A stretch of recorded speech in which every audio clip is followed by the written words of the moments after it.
The Call of the Wild by Jack London. Chapter 1. The Southland. Buck did not read the newspapers. He did not know that there was trouble for every big, strong dog in California.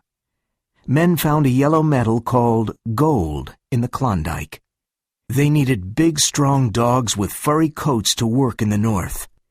Buck lived in a big house in the sunny Santa Clara Valley. The house was called Judge Miller's place. Around the house, there were big gardens, fruit trees, and horses. Buck was born here, and now he was 4 years old. There were other dogs, too, but they were not important. Buck was the king. Judge Miller's place was his. He swam and hunted with the judge's sons. He walked with the judge's daughters. He carried the judge's grandsons on his back and played with them. In the winter, Buck sat at the judge's feet in front of the fire. Buck's father was a big St. Bernard, and his mother was a Scottish sheepdog. Buck weighed 140 pounds, and he was a happy and handsome dog. In the fall of 1897, men from all over the world went to the Klondike. They wanted to find gold, but Buck did not read the newspapers. Manuel was the gardener's helper, and he needed money for his big family. One evening the judge was out of the house, and Manuel and Buck went for a walk. No one saw them leave, and only one man saw them at the railway station. The man talked to Manuel and gave him some money. Then Manuel tied a rope around Buck's neck. Buck let Manuel put the rope around his neck because he was his friend. But when the other man pulled the rope, Buck could not breathe. He was angry, and he jumped at the man. The man caught him, and suddenly Buck was on his back. His tongue was out of his mouth, and he was unable to move. In the past, no one ever did this to him. The two men put him on the train in the baggage car. When Buck woke up, the train was moving. He was angry. The man watched him, but Buck was too quick. He bit the man's hand. That evening, the man took Buck to the back room of a saloon in San Francisco. The saloon keeper looked at his hand. Only got $50 for it, the man said. How much did the other man get? The saloon keeper asked. $100. That makes $150. That's a good price for a dog like him. Come on, help me put him into the crate. Buck tried to attack the two men, but they pulled the rope again and again. Buck suffered terribly. His neck, throat, and tongue hurt a lot. The men took off the rope and threw him into a crate. Buck spent the night in the back room of the saloon. He was very angry. He could not understand why he was there. What did these strange men want? Why was he a prisoner in a crate? Where was the judge? The next morning, 4 men took the crate to the railway station. They put it on a train that was going to the north. For 2 days and 2 nights, Buck did not eat or drink. He was confused and angry. Men on the train laughed at him. He threw himself against the crate. He growled and barked at the men. Buck was very thirsty, but he had no water. His tongue and throat were very dry. His eyes were red, and his anger grew. He was glad for one thing. The rope was off his neck. He did not want another rope around his neck. Chapter 2. The Northland. In Seattle, 4 men carried the crate to a garden with a high wall. A fat man with a red sweater looked at him. Buck threw himself against the crate. He growled and barked. The man brought a hatchet and a club. Are you going to take him out now? Asked one of the men. Sure, the man said. He hit the crate with a hatchet to open it. The 4 men ran away. They went to sit on the high wall to watch the show. Buck threw himself against the wood of the crate. He bit it and growled. He wanted to get out. The man with the hatchet opened the crate. Then he put down the hatchet and took the club. Buck was really a red-eyed devil. His hair stood up, and his eyes were red with anger. He jumped straight at the man, and his mouth was ready to bite. At that moment, the man hit him with the club. He fell to the ground on his back. This was the first time he was hit with a club. He did not understand. He jumped at the man again, and again the man hit him with the club. He fell to the ground again. This time Buck knew that it was the club, but his anger was so great that he did not stop. He jumped at the man 12 times, and 12 times the club hit him. There was blood on his nose, mouth, and ears. Then the man hit him very hard on the nose. The pain was terrible. It was agony. Buck jumped at the man again, and the man threw him to the ground. Buck did not move for some time. "He knows how to teach a dog a lesson," said one of the 4 men. Then they returned to the train station. Buck slowly opened his eyes. He could not move. He watched the man in the red sweater. The fat man was reading the saloon keeper's letter and said, "Your name is Buck. Well, Buck," he said in a friendly voice, "now you know your place. Be a good dog and we'll be friends. Be a bad dog and I must use my club again. Understand?" As he spoke, he touched Buck's head. Buck was angry inside, but he did not move.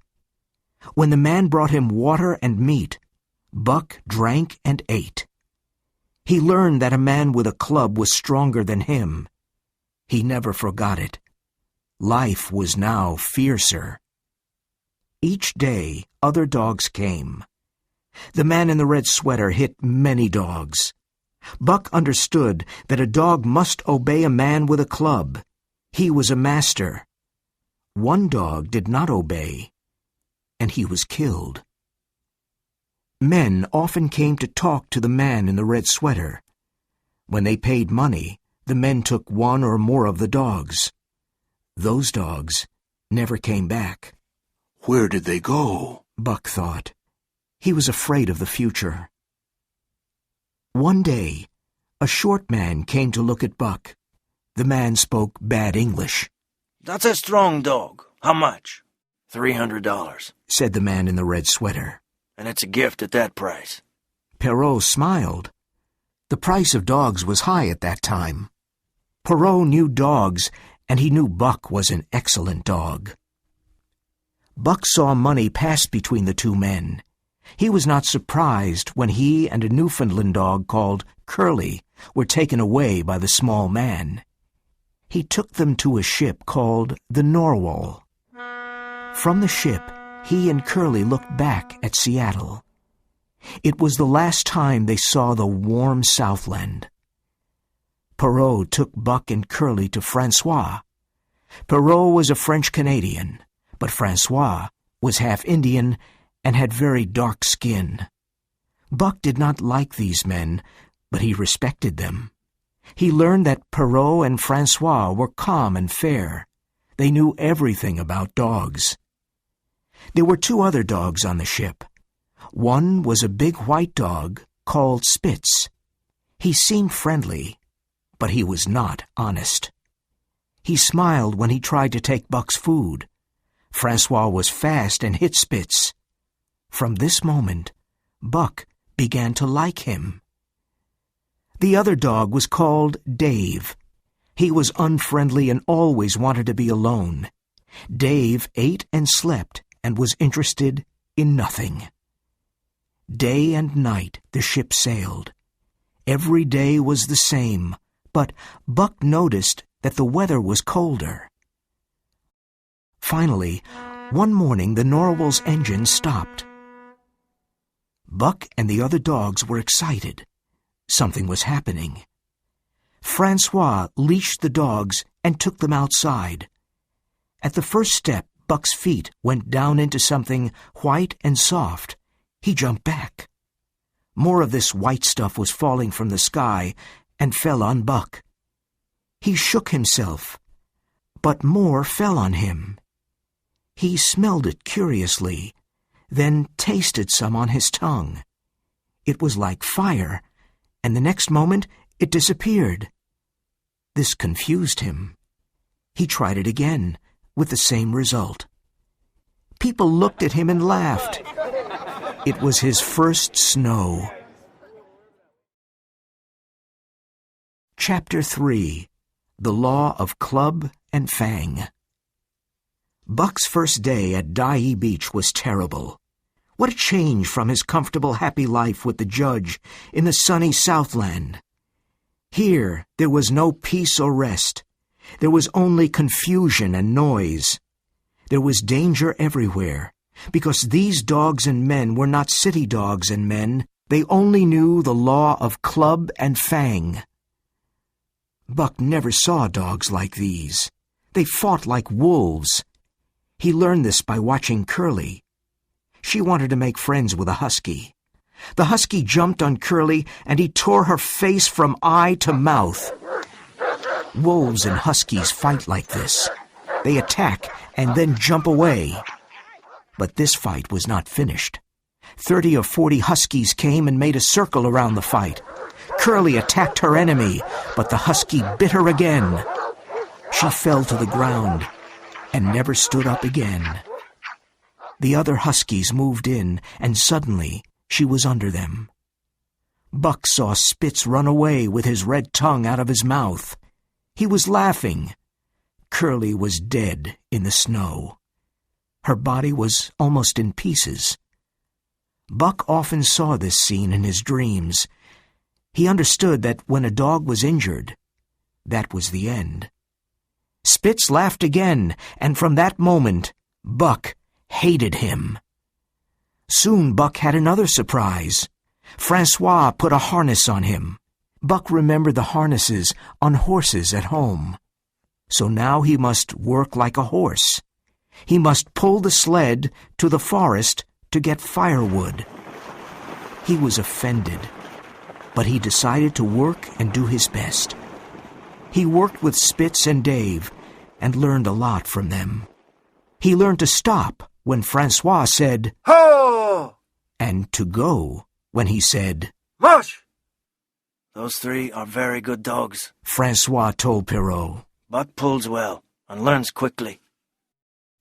That afternoon, Perrault bought 2 huskies called Billy and Joe. They were brothers. Billy was very friendly, but Joe was the opposite.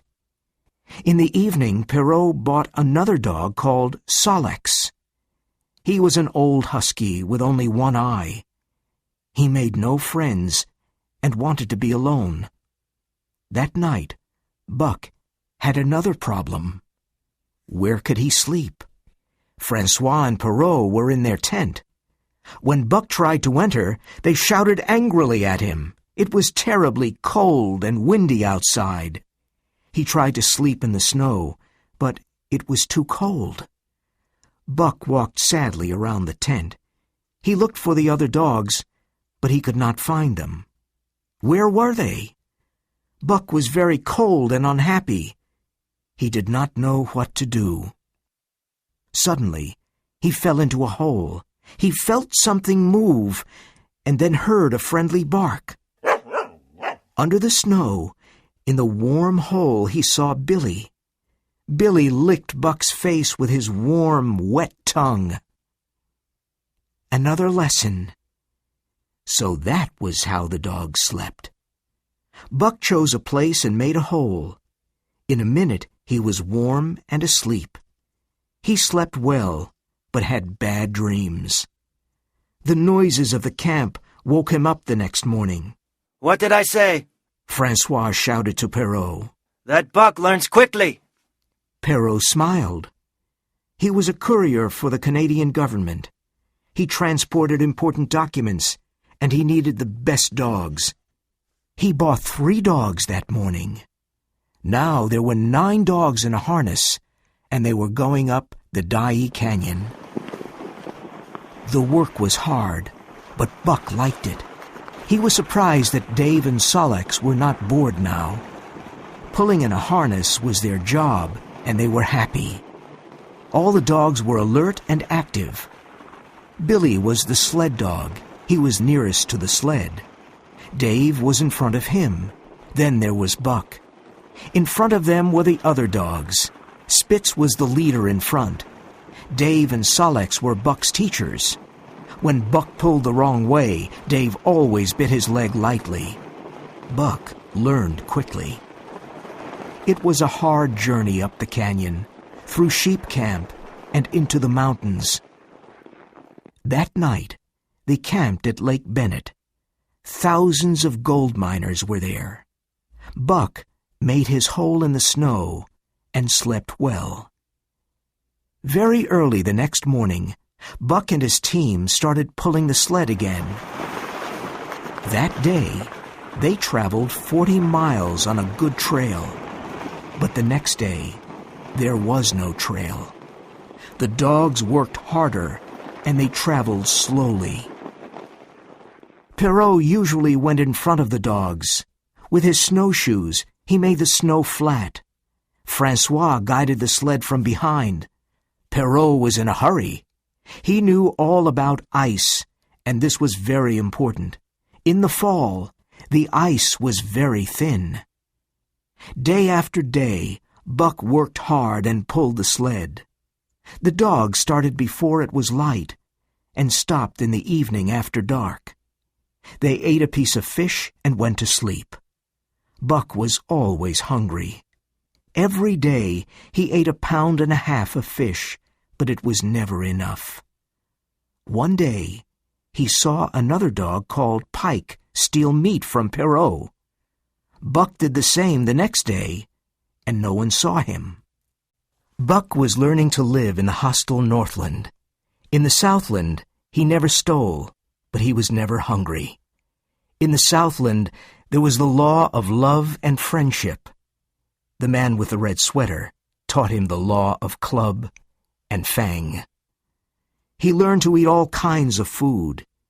He learned to fight and became very clever. He became stronger and more primitive. The natural forces inside of him became alive. It was easy for Buck to fight like a wolf because it was in his blood. At night, he looked at a star and howled. Like his ancestors did long ago, Buck was following his instinct. Chapter 4. The Attack. The primitive spirit of his ancestors was strong in Buck, and under the harsh conditions of his new life, this spirit grew. He hated Spitz more and more, but he did not want to start a fight. Buck was careful. He did nothing without thinking. Spitz always showed his teeth to Buck. He wanted to start a fight. Buck knew that a fight meant the death of one or the other. One night, the fight almost happened. They stopped at Lake La Berge. It was snowing heavily, and the wind was strong and cold. Perrault and Francois made a fire on the ice. Buck made a hole in the snow. It was warm and comfortable. He did not want to leave it to get his piece of fish. When Buck finished eating the fish, he went back to his hole and found Spitz in it. Buck did not want to fight with Spitz, but this was too much. He jumped on Spitz with great anger. Spitz was very surprised. He knew Buck was big, but he did not know he was so wild. Francois was surprised too. Aha! He cried to Buck. Give it to him! Give it to him! Both dogs wanted to fight. They circled each other and waited for a chance to jump in. Suddenly, Perrault shouted, Ah! Ah! and they saw about 100 thin, hungry dogs. They came from an Indian village, and they were looking for food. Perrault and Francois hit them with their clubs, but the hungry dogs showed their teeth and attacked. One dog found the food box, and in a moment, 20 dogs ate the bread and the meat. The smell of food made them crazy. The dogs looked like skeletons with wild eyes and sharp fangs. 3 of them attacked Buck and bit his head and shoulders. Dave and Solex fought courageously, side by side. Joe attacked the dogs too. Buck bit a dog in the neck and tasted its blood. The taste of blood made him fiercer. He jumped on another dog and then felt teeth in his own neck. Spitz was attacking him from the side. Perrault and Francois came with clubs to help their dogs. The hungry dogs ran away, but only for a moment. When the two men ran back to save their food, the dogs attacked again. The terrible fight continued. Later, the 9 team dogs ran away and hid in the forest.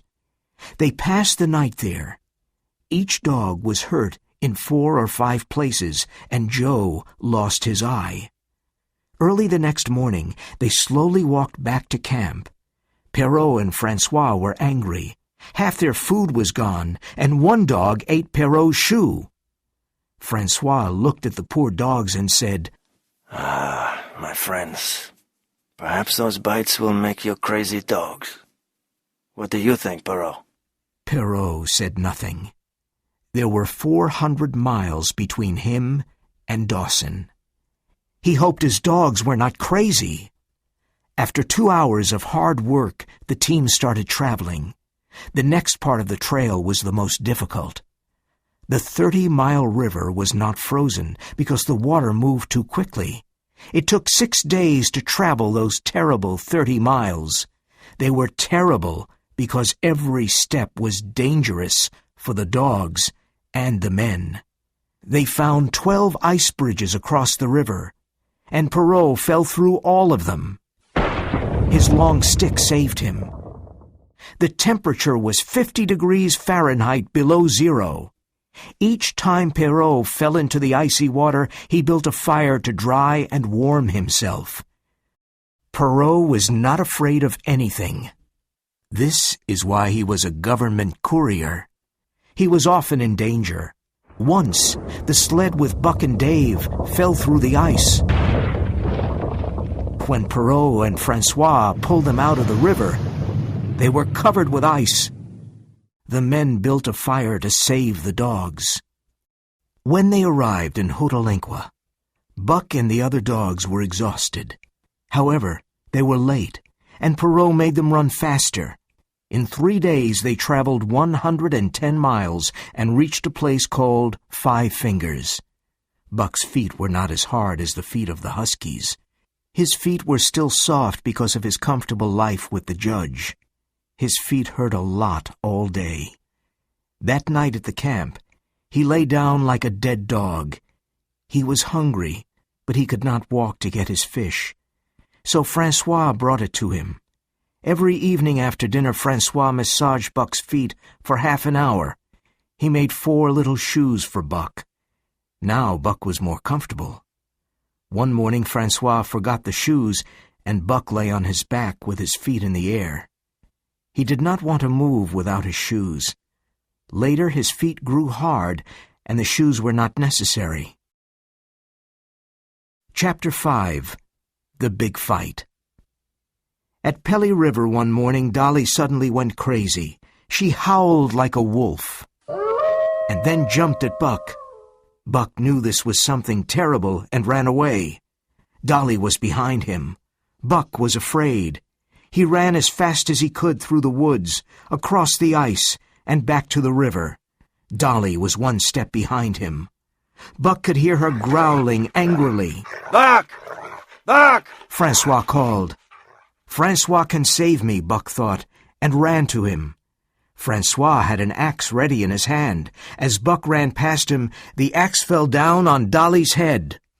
Buck lay down near the sled. He was exhausted. This was Spitz's opportunity. He jumped at Buck and bit him very hard. Francois saw this and hit Spitz.